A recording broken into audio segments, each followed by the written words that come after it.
There are very few things in life that you know are a guarantee. I mean, as the famous saying goes, you have death, taxes, and the Pittsburgh Steelers drafting a wide receiver on day 2 of the NFL draft. It happens every single year. And what's crazy is Pittsburgh has consistently identified wide receiver value. I don't know how they are so good at it, if we are going to be completely honest. I mean, time in and time out, they're able to find Juju Smith-Schuster. They're able to find Diontae Johnson. They're able to find Chase Claypool when the overall NFL draft community is probably undervaluing those players. So now they go ahead and they draft George Pickens. So I will say, I don't like this landing spot for Pickens. It is encouraging seeing a team that has had such a good track record in drafting these wide receivers go out there and take Pickens himself. But if we are going to be looking at just the raw situation where you have Diontae Johnson, I am a massive fan of Diontae Johnson. Now, I will admit that back whenever I had my Juju Smith-Schuster fanboy hat on, whenever I was all about Juju, there, we were definitely undervaluing Diontae Johnson, but since then we've come around. Since then, you can look at the volume that he has, and Diontae Johnson has been able to command 10 targets a game. 10 targets a game over the past 2 seasons. Diontae Johnson has been one of the best wide receivers in the NFL if you're just looking at his overall role in Pittsburgh. Now, of course, the efficiency has been horrendous, but there are a couple of reasons for this.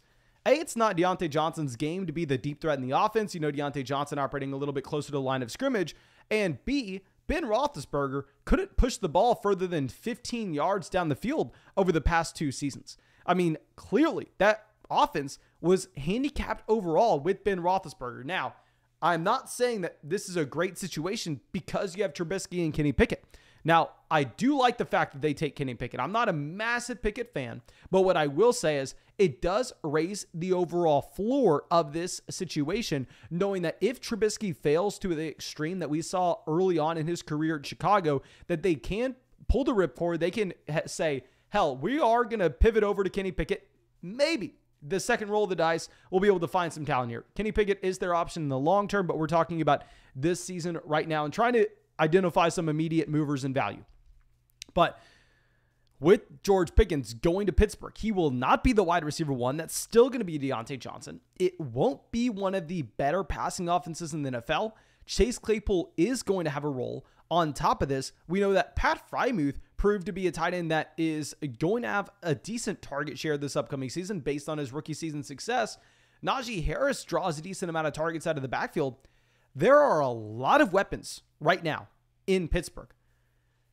George Pickens is a fantastic player, though. I mean, if we go over to his prospect profile, remember, I hate to be pegged as the George Pickens hater because, yes, at the beginning of the offseason, we are screaming how overvalued George Pickens was.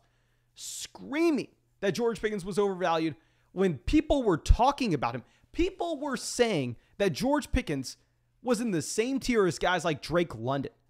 People were ranking George Pickens over Chris Olave earlier this offseason. That's the kind of hype that he had. So I'm sorry that I had to be the wet blanket with this situation. I'm sorry that I had to be the realistic one coming out and saying that George Pickens wasn't that talented, that George Pickens should not be going over those players.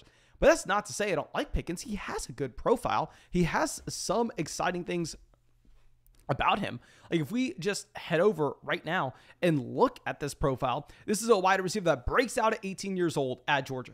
You'll love to see it. He had the high school pedigree, gets to Georgia, breaks out at 18 years old, clearly one of the best college football programs in the entire country in terms of the talent that they add to that roster every single season. So he breaks out early, and at the same time, he is the picture perfect alpha X wide receiver if you're talking about his frame. Now, this doesn't necessarily matter too much with predicting a wide receiver at the next level. Like it's not like the running back position where we really care about the size adjusted athleticism, but it will be something that a lot of people discuss. The fact that he is 6'3", 200 pounds. He ran a 4.47. Like this is a wide receiver that a lot of people, they just see him on the field and they go, oh my God, he has upside. This is the guy. This is how you always get Michael Pittman, Courtland Sutton. I mean, these very big wide receivers usually overdrafted in fantasy, but with George Pickens, he does have that Alpha X wide receiver profile for looking at his size adjusted athleticism. Now, my issue with Pickens and why I never got on board with saying that he was in the same tier as someone like Chris Olave is his second season at Georgia, he did not take a step forward. Now, there's some confusion. I feel like some people think that George Pickens got hurt at the beginning of the year for Georgia here. But no, he played 8 games. And in those 8 games, it was very telling that he only had 27.16% of the passing offense on a per game basis. If you wanted to be aggressive with some George Pickens projections, that number should probably be closer to about 32 to 33%. Of course, I can give him the benefit of the doubt. He's at Georgia. This is a team that does have a ton of talent around him, but don't say, oh, well, Georgia just runs the ball. That's why he didn't have the production. No, because we're looking at market share numbers. We're not looking at raw totals. If we wanted to look at raw totals, I'll tell you, he had 500 receiving yards through 8 games this season. So the production profile isn't there. You can see the traits. I mean, in our model, he pops because he broke out as a freshman. He declared early. He went to Georgia. He has the size and speed. And now he gets the draft capital. So he pops in our model.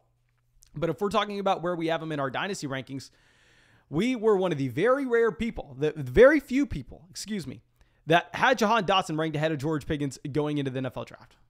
Now, obviously, I want to flex on everybody. With that, he still has to stay behind Jahan Dotson. What we can do is we can pull up our Dynasty rookie mock draft from this morning and talk about where I think Pickens is going to slide now. In this first mock draft, we're going to look at George Pickens went at the 111. He went ahead of Desmond Ridder. That's going to stay. He went ahead of Malik Willis. We'll see where Willis lands. Probably he needs to go ahead of Malik Willis as well. It's just crazy to see Willis slide like this. He went ahead of both Christian Watson and Sky Moore. I think all wide receivers, if you're looking at their prospect profiles, and on top of this, our model scores with them, they're in a similar boat. And this is where I'm going to allow landing spot to skew some things. Christian Watson, Sky Moore are players you need to be drafting over George Pickens now. He easily falls behind them. I think now you can still draft George Pickens over John Mechie. You can still draft him over Wan'Dale Robinson. I'm completely fine with that. But wide receivers that have to go ahead of George Pickens: Treylon Burks, Drake London, Garrett Wilson, Chris Olave, Jahan Dotson, Jameson Williams, Christian Watson, and Sky Moore. So George Pickens is now the wide receiver 9 in this draft class. Please adjust. He is a player that you should not be taking in round 1. You should be taking him at the very beginning of round 2 of your Dynasty rookie drafts.